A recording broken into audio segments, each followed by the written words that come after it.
আবাসে করা টাকি পুরসভা। বাড়ি না করলে আবাসে প্রাপ্ত টাকা ফেরতের নির্দেশ। 15 দিনের সময়সীমা বেঁধে দিল টাকি পুরসভা। অমান্য করলে আইনি পদক্ষেপের হুঁশিয়ারি।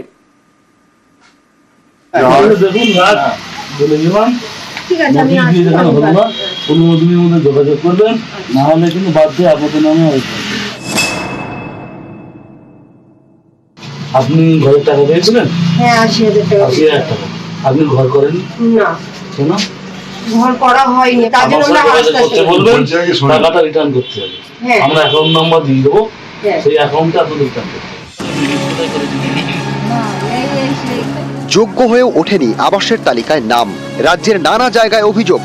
2022 থেকে আপনাকে নোটিশ দেওয়া দিচ্ছে। শুনুন, এরই মধ্যে টাকি পুরো এলাকায় অন্য ছবি।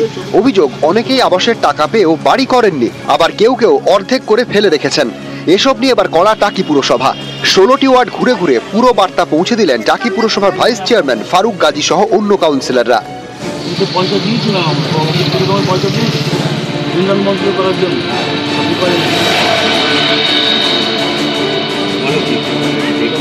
টাকি পুরসভা স্পষ্ট বার্তা, হয় বাড়ির কাজ শুরু করো, না হলে আবাসের টাকা ফেরত দাও। এক্ষেত্রে 15 দিনের সময়সীমা বেঁধে দিল টাকি পুরসভা।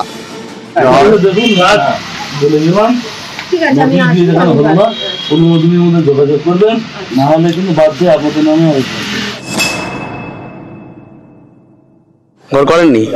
পৌরসভা থেকে কি বলছে এখন? বললো যদি ঘর করতে হলে ভালো, 15 দিনের মধ্যে, না হলে তোমার নয় কেস হবে। তা আপনি কি করবেন? না, টাকা 14-15 সাল থেকে ঘরগুলো আসছে। এই ঘরগুলো যারা টাকা পেয়ে ঘর করিনি, যে জন্য আমরা গেলাম যে আপনারা সরকারি টাকা পেয়েছেন আবাসের জন্য, আপনারা ঘরগুলো কেন করেননি? আপনারা যে যা টাকা পেয়েছেন সেই ঘরগুলো করুন, আর যদি আপনারা ঘর না করেন টাকাগুলো রিটার্ন করুন। টাকা পেয়ে ঘর করেনি এই ধরনের আপনার 25-30 জন হবে। আর অনেকেই আছে টোটালি তাদের ঘর পাওয়ার যোগ্য না, কিন্তু তাদের লিস্টে নাম এসে গেছে। আমরা সেগুলোকে 29টা এরকম বেরিয়েছে, সেগুলোকে আমরা ক্যান্সেল করে দিচ্ছি। নিউজ 18 বাংলা। কিন্তু আপনার বিরুদ্ধে এফআইআর হবে। মালদায় খেলার মাঠ দখলের ছক। অভিযুক্তদের বেঁধে তুমুল বিক্ষোভ গ্রামবাসীদের। মাঠ বিক্রি রুখতে একাট্টা হন গ্রামবাসীরা। অভিযুক্তরা জমি দেখতে গেলে চলে বিক্ষোভ। মালদার ভাবুক এলাকার ঘটনা। অভিযুক্তদের উদ্ধার করতে হিমশিম খায় পুলিশ।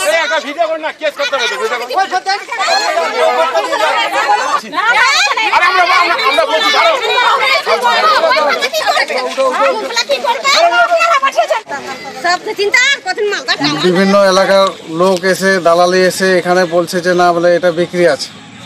এটা কিভাবে হতে পারে? এটা তো অ্যাকচুয়ালি আমাদের গৌচর বলে উল্লেখ আছে। সেই জন্য আজকে আমরা দেখতে পেয়েছি দুষ্কৃতীরা এসেছিল 6 জন এখানে। তাদেরকে ধরেছি আমরা হাতে নাতে, এবং পুলিশ প্রশাসনকে খবর দেওয়া হয়েছে। তাদের পুলিশ হাতে দেওয়া হয়েছে, যাতে আমরা প্রশাসনের কাছে এটাই দাবি, যেটা আমাদের আছে সেটাই হোক। আমরা চাইছি গরুচোর যেহেতু লেখা আছে, তো কী হিসেবে এরা এই মাঠটি দখল করতে আসছে।